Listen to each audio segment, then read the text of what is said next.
Benjamin Franklin, a name synonymous with American ingenuity and enlightenment, began his life in humble circumstances. His journey from modest beginnings to becoming one of the most influential figures in American history is nothing short of remarkable. Born in Boston in 1706, he was one of 17 children.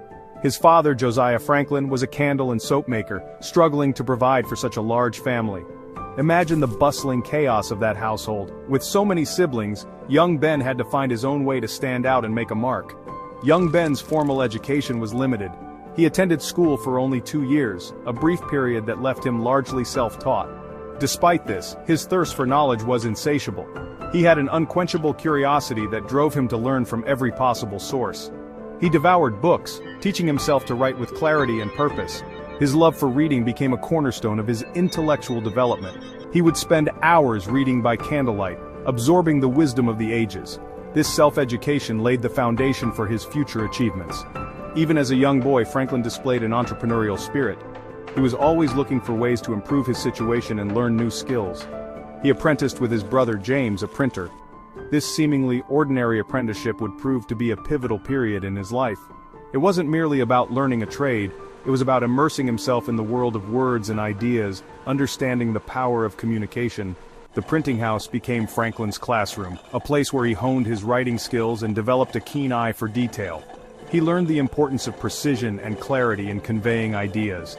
It was about immersing himself in the world of words and ideas. He began to understand the power of the written word and its ability to influence and inform. It was about understanding the power of communication. He realized that through writing, he could reach a wider audience and make a significant impact.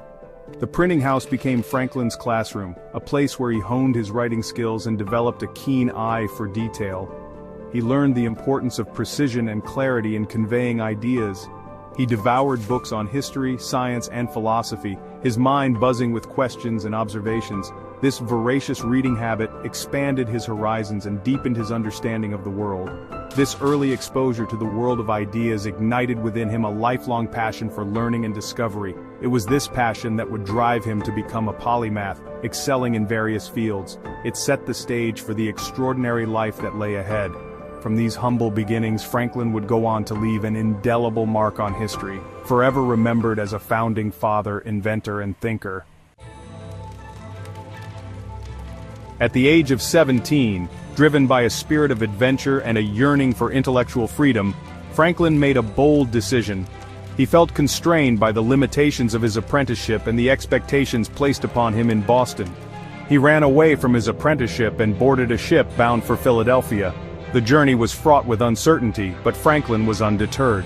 He was leaving behind the familiarity of Boston, his family, and the security of his known world. It was a heart-wrenching farewell, but he knew that his future lay elsewhere. He was venturing into the unknown, armed with little more than his wits, his ambition, and an unquenchable thirst for knowledge. Every step he took was a step towards a new beginning. Philadelphia, the bustling heart of colonial America, welcomed Franklin with open arms. The city was alive with opportunity and promise, a stark contrast to the rigid structures he had left behind. He quickly found work as a printer, his skills honed in his brother's shop proving invaluable. The printing press became his gateway to the world of ideas and information. But Franklin was not content with merely making a living. He was driven by a deeper desire to innovate and create. He saw opportunity in this new city, a chance to make his mark. Philadelphia was a place where dreams could be realized, and Franklin was determined to seize every opportunity. He immersed himself in the city's intellectual and social circles, eager to learn and contribute. He attended gatherings, engaged in debates, and sought out the company of like-minded individuals.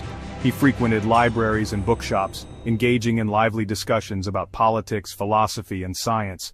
These interactions fueled his insatiable curiosity and broadened his horizons. His sharp mind and witty observations quickly earned him a reputation as a man of great intellect and potential.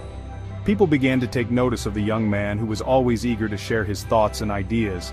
He understood that knowledge was power, and he was determined to empower himself and those around him. Franklin's journey in Philadelphia was just beginning, and his relentless pursuit of knowledge and innovation would soon change the world. Driven by a belief in the power of collective learning, Franklin formed a club in 1727. This was not just any club, but a unique gathering of minds. He called it the Junto, a gathering of young men who shared his passion for knowledge and self-improvement.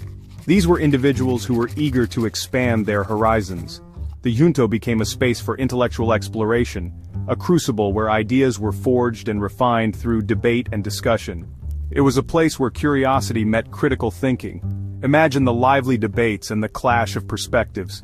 The room would be filled with the energy of young minds challenging each other.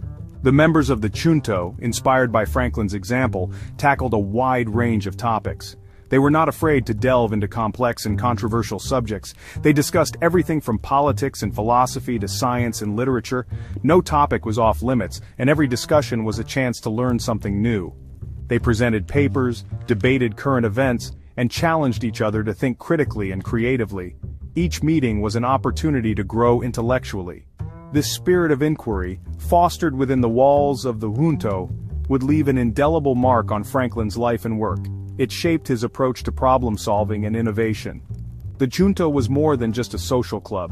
It was a breeding ground for ideas that would influence the future.